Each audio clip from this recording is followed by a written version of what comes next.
أما بعد فأعوذ بالله من الشيطان الرجيم بسم الله الرحمن الرحيم.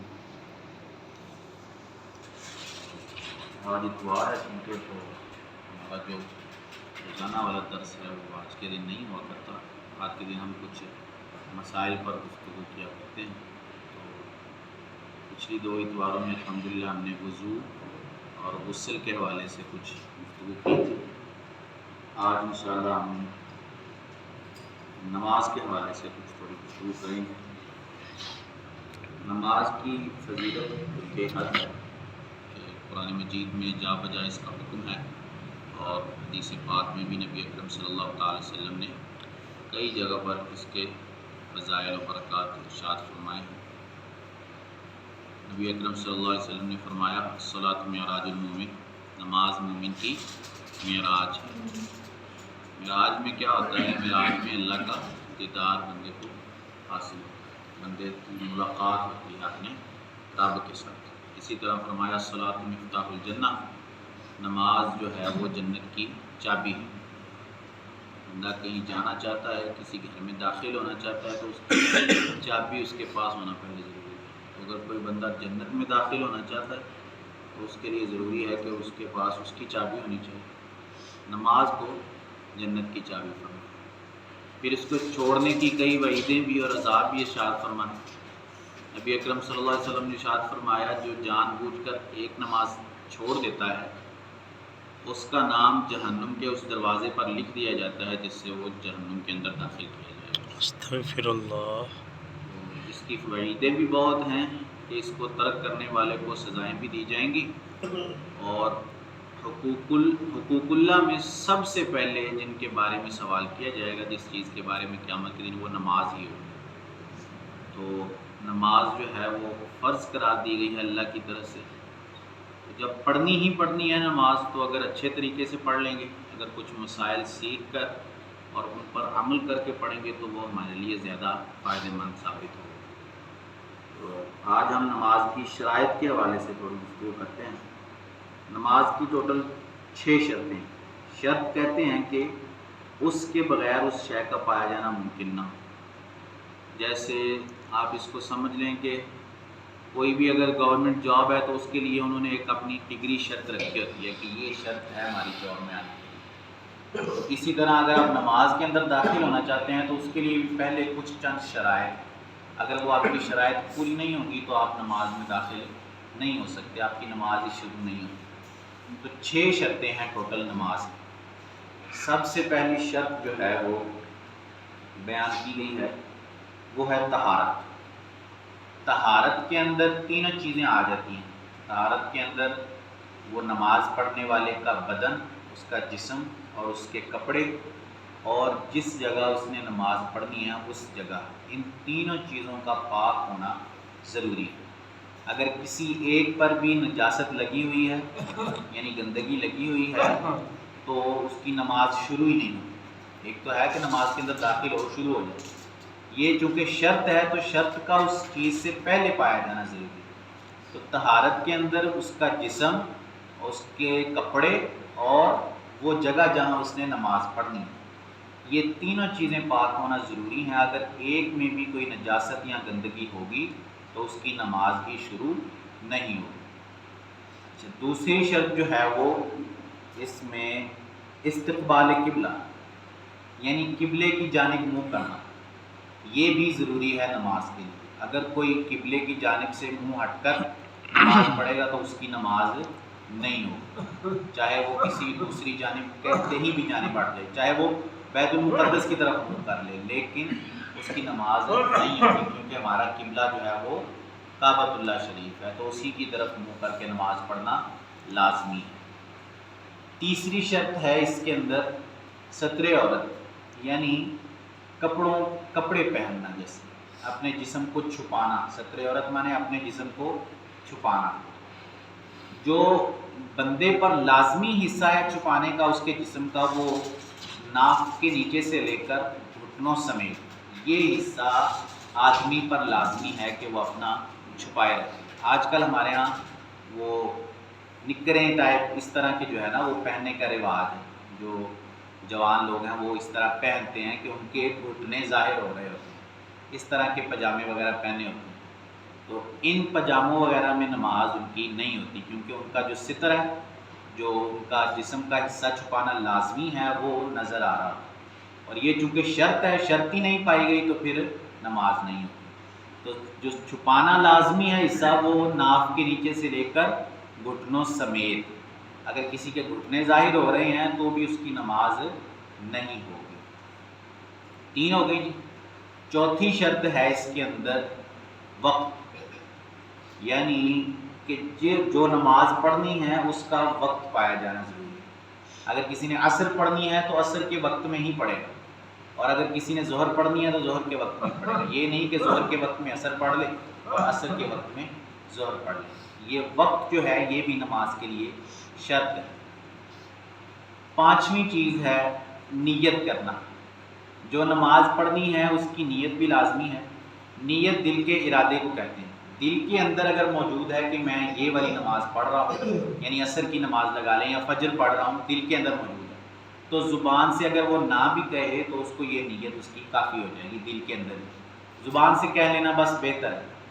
ہاں اگر ایسا ہو گیا کہ کسی کے دل میں تھا کہ وہ فجر پڑھ رہا ہے لیکن زبان سے غلطی سے ظہر کا نکل گیا، تب بھی اس کی فجر ہی ہو جائے گی، اس کی ظہر نہیں ہوئے گی، ٹھیک ہے۔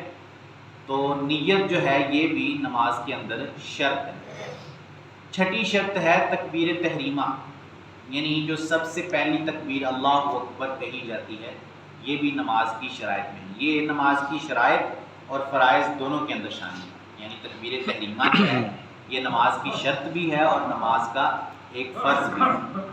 تکبیر تحریمہ اس کو اس لیے کہتے ہیں کہ اس تکبیر کے کہنے کے بعد جو چیزیں بندے پر پہلے حلال تھیں وہ حرام ہو جاتی ہیں، کیونکہ بندہ نماز میں داخل ہو جاتا ہے اس تکبیر کے بعد، تو اس تکبیر سے پہلے بول چال کرنا بندے کے لیے جائز تھا، حلال تھا، وہ تکبیر کہنے کے بعد حرام ہو جائے گا۔ کھانا پینا اس کے لیے جائز تھا، حلال تھا، جو ہی یہ تکبیر کہے گا اس پر کھانا پینا حرام ہو گیا، کیونکہ وہ نماز کے اندر داخل ہو گیا۔ اسی لیے اس کو تحریمہ یعنی حرام کر دینے والی تکبیر کہتے ہیں۔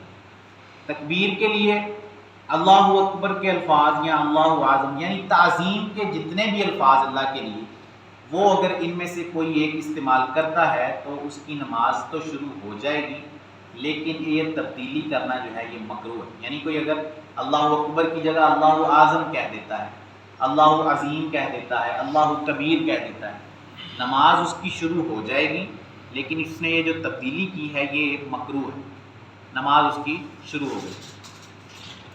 اچھا، تکبیر کہتے ہوئے اس نے غلطی کر دی، جیسے جس لفظ کو لمبا نہیں کرنا تھا اس کو لمبا کر دیا اور جس کو کھینچنا تھا اس کو چھوٹا ہی رہنے دیا۔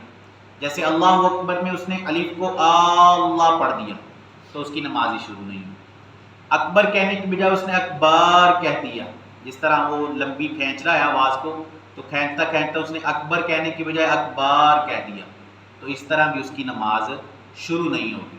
اگر امام کے ساتھ نماز پڑھ رہا ہے تو اللہ اکبر اللہ اس نے امام کے ساتھ کہا، اور اکبر جو ہے ابھی امام نے کہا نہیں تھا، اس نے پہلے امام سے پہلے ہی اکبر کہہ دیا، تو اس کی نماز یہاں پر بھی شروع نہیں ہوگی، یہ امام کے ساتھ نماز میں داخل نہیں ہوگی۔ تو یہ جو چند ایک احتیاطیں ہیں ہمارے ہاں کہ اللہ اکبر کے تلفظ کے اندر بڑی غلطی کی جاتی ہے کہ بعض لوگ اللہ ان الفاظ کو کھینچ دیتے ہیں جن الفاظ کو کھینچنا ضروری نہیں ہوتا۔